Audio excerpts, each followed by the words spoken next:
50 ans d'engagement avec votre père. Résolution des conflits dont la bataille des 100 jours en belle-mère trouble. 2 rééducations du périnée. Médaille du sacrifice de ma carrière.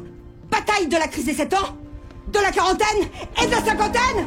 Et vous croyez que je sais pas ce que je dis? La glorification des épreuves parcourues, c'est un des éléments, un socle pour un couple. On a traversé ça, tu te souviens, ce déménagement, tu te souviens quand tu as perdu ton emploi, tu te souviens quand il y a eu ça, quand notre fils il est tombé dans la drogue, quand il s'est passé ci, ça. En fait, on l'a traversé ensemble. Et je nous invite, nous, en tant que papa entrepreneur avec notre conjoint, à glorifier les épreuves, les cicatrices. Bref, 2, je crois que c'est la meilleure série que j'ai vue depuis des années. Désolé, dans cette vidéo, je risque de spoiler. Vous hésitez à le regarder, vous pouvez regarder cette vidéo. Je spoil des mini-trucs. Si vous voulez vraiment être au clair, regardez pas cette vidéo. Cette série, c'est un bijou parce que on sent que les auteurs, scénaristes, ça sent le vécu. Mettre en scène les méandres de la psychologie humaine et c'est magnifiquement bien fait. La première chose qui m'a marqué, c'est qu'il y a une scène où la maman de Jeu, il s'appelle comme ça, de Kian, il a pas de nom en fait dans la série. Sa mère apprend que le papa a un cancer et elle débarque dans la pièce et en fait elle dit regarde toutes ces médailles. Regardez ça. Hein? 50 ans d'engagement avec votre père. Résolution des conflits dont la bataille des 100 jours en belle-mère trouble. 2 rééducations du périnée. Médaille du sacrifice de ma carrière. Bataille de la crise des 7 ans, de la quarantaine et de la cinquantaine. Et vous croyez que je sais pas ce que je dis? J'ai trouvé ça fascinant parce que dans les thérapies de couple, dans ce qu'on peut lire dans la littérature sur les couples, la glorification des épreuves parcourues, c'est un des éléments, un socle pour un couple. On a traversé ça, tu te souviens, ce déménagement, tu te souviens quand tu as perdu ton emploi, tu te souviens quand il y a eu ça, quand notre fils il est tombé dans la drogue, quand il s'est passé ci, ça. En fait, on l'a traversé ensemble. Et c'est magnifiquement bien imagé avec ce côté très aussi guerrier. Il y a un peu un style du jeu vidéo Halo, je sais pas si vous avez aussi cette ref, mais on voit cette mère qui est fière et qui vit en gros le sauvetage de son mari, la maladie de son mari comme un combat. Elle en a déjà traversé plein d'autres et je trouve ça fort et je nous invite, nous, en tant que papa entrepreneur avec notre conjoint, à glorifier les épreuves, les cicatrices. On a réussi 15 ans de mariage. Moi, je suis hyper fier du chemin parcouru. C'est fou. 4 enfants. J'ai frôlé 2 fois la faillite. On a déménagé. On a dû s'extraire aussi d'un environnement qui était relationnel, qui était malsain. On a quitté. On a dû tout recommencer. Et à chaque fois, on aime bien se les répéter, ces épreuves. L'autre passage qui m'a énormément marqué, c'est un peu un fil rouge. Hein, c'est le Malacompagnax. Dont Billy parle beaucoup dans cette série. C'est vrai que je ne suis pas du tout épanouie et que j'ai une belle petite vie de merde au quotidien, mais au moins, je ne suis pas toute seule. Merci Malacompagnax 3000. On peut l'interpréter de 2 manières. Ce qui est cool, c'est que c'est pas binaire. C'est pas, il y a des gens qui sont juste des gros connards et il faut pas traîner avec eux. En l'occurrence, son meilleur ami Ben joue ce rôle-là du gros connard qu'on a envie de détester. Et en fait, tout le monde a vu que c'était un connard, mais sauf Kian. Mais en fait, on voit aussi que lui-même est un connard. Et c'est ça qui est intéressant. C'est-à-dire qu'en fait, on peut être aussi une mauvaise personne à fréquenter. On peut être dans les 2 camps, en fin de compte. Et ce que j'ai trouvé passionnant, en fait, avec ce concept de Malacompagnax, il y a une scène que je trouve magnifique. C'est Billy qui se retrouve seule avec elle-même au restaurant. Et là, boum, elle se fait virer. Parce qu'il y a Ben qui arrive, il y a d'autres personnes. Et en fait, elle n'arrive pas à être seule avec elle-même. Puis après, elle apprend à être seule avec elle-même. Et je crois que ça, le Malacompagnac, je crois que c'est Pascal qui disait, donc ce philosophe qui disait, le malheur de l'être humain, c'est qu'il n'est pas capable d'être seul dans le noir, dans une pièce. On a beaucoup de mal à être seul avec nous-mêmes. C'est une grande difficulté. C'est pour ça que je me suis forcé avec les années à faire des retraites, à créer de l'espace. Moi, j'aime remplir le vide. Quand on remplit le vide, en fait, on s'entend pas. Et on a tendance du coup à être mal accompagnax. Et il y a des gens comme Ben qui devraient pas être dans notre environnement, qui nous rabaissent, qui sont destructeurs. Puis après, il y a des gens aussi qui ont été là parce que on avait besoin d'eux. Il y avait un trou en fait dans notre identité. Ils étaient là pour nous rassurer. Puis ensuite, après, on grandit et on se rend compte que en fait, on a peut-être plus besoin, que les rapports changent. Et quand on progresse, et ben parfois notre environnement il évolue. L'enjeu c'est parfois ça oblige des ruptures, parfois pas, mais on n'est plus la même personne. Cette interrogation de suis-je mal accompagné me semble être une des grandes questions qu'on devrait se poser, parce que notre succès est très influencé par les gens qui nous entourent. On dit qu'on est la moyenne des 5 personnes avec qui on passe le plus de temps. Et c'est dingue le nombre de choses qu'on accepte parfois autour de nous, dans le cas du travail, à cause de nos propres failles, nos peurs, parfois des conséquences, notre manque de confiance en nous. Il y a une scène qui est mythique dans Bref 2, c'est quand il fait une réunion avec ses anciens moi.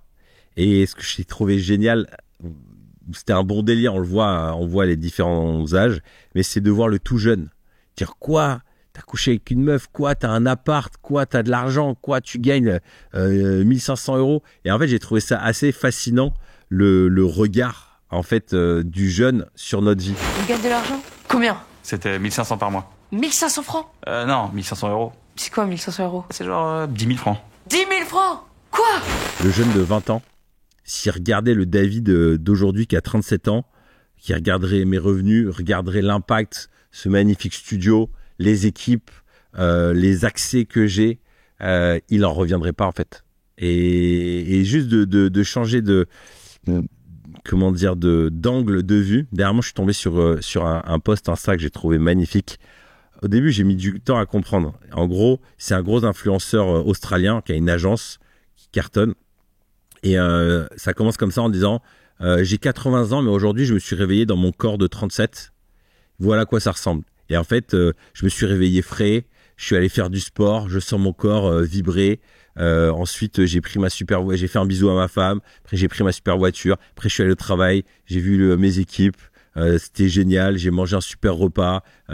Et en fait, il raconte toute sa journée un peu bidon.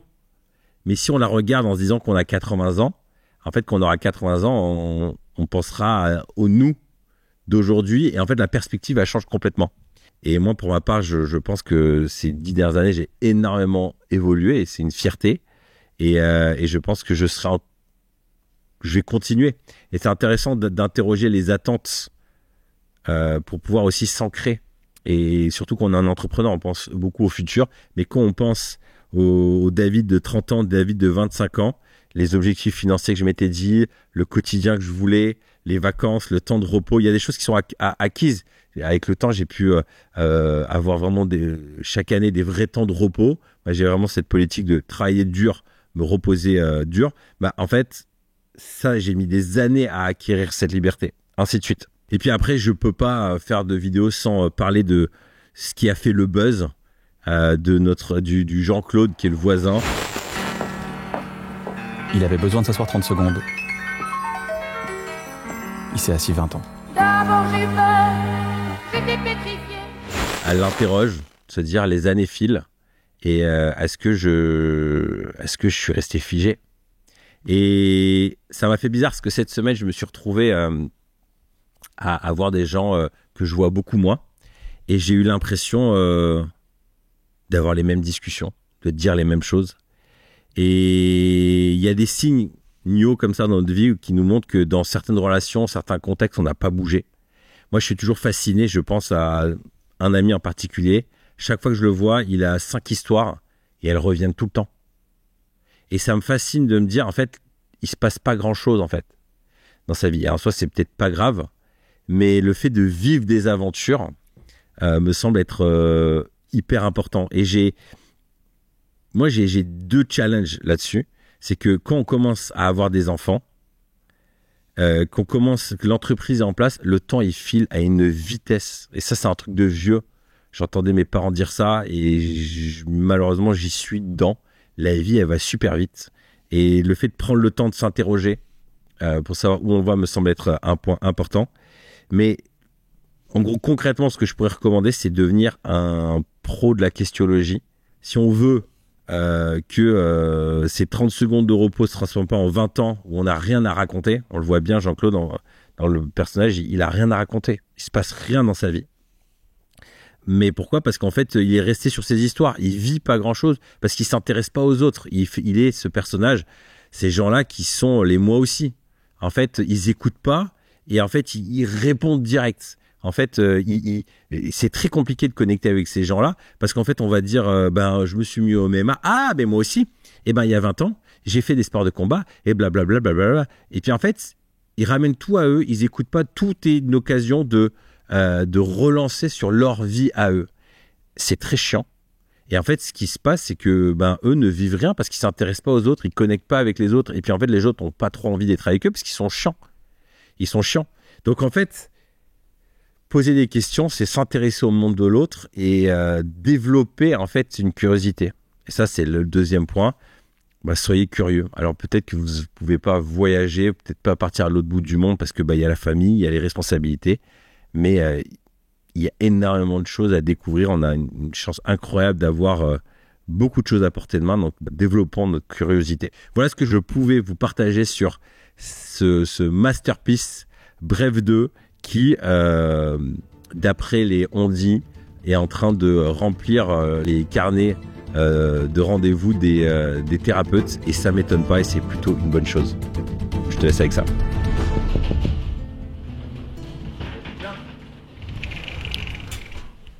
Ouais, David, tu travailles sur quoi ? Je travaille sur un e-book uni pour réussir. 50 questions pour s'organiser une petite soirée en amoureux pour les couples entrepreneurs.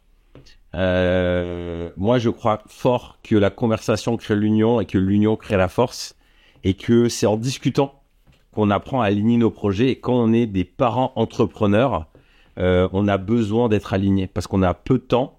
Et donc, c'est important que les cœurs soient alignés, soient de concorde. Ils aillent dans la même direction. Ils regardent dans la même direction. Et donc, j'ai fait cet e-book parce que c'est super les conseils où il faut bosser comme un chien, se donner à 1000 à l'heure. Mais en fait, quand on a une famille avec nous, 4 enfants, ça fait 15 ans qu'on est mariés. On a monté 2 sociétés. On avait plus de 60 salariés. La vie, elle va très, très vite.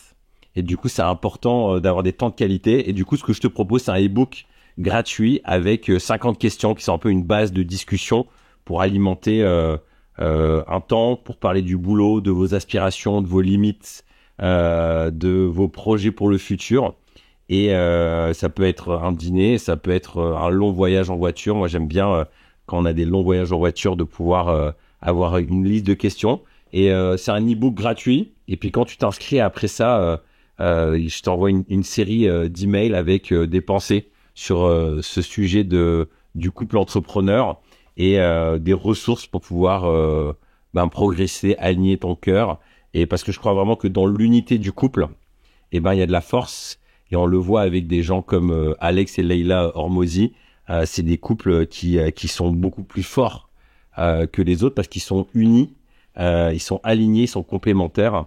Et l'idée, c'est de t'aider à faire ça. Alors, télécharge cet e-book, c'est gratuit. Ça se passe en dessous.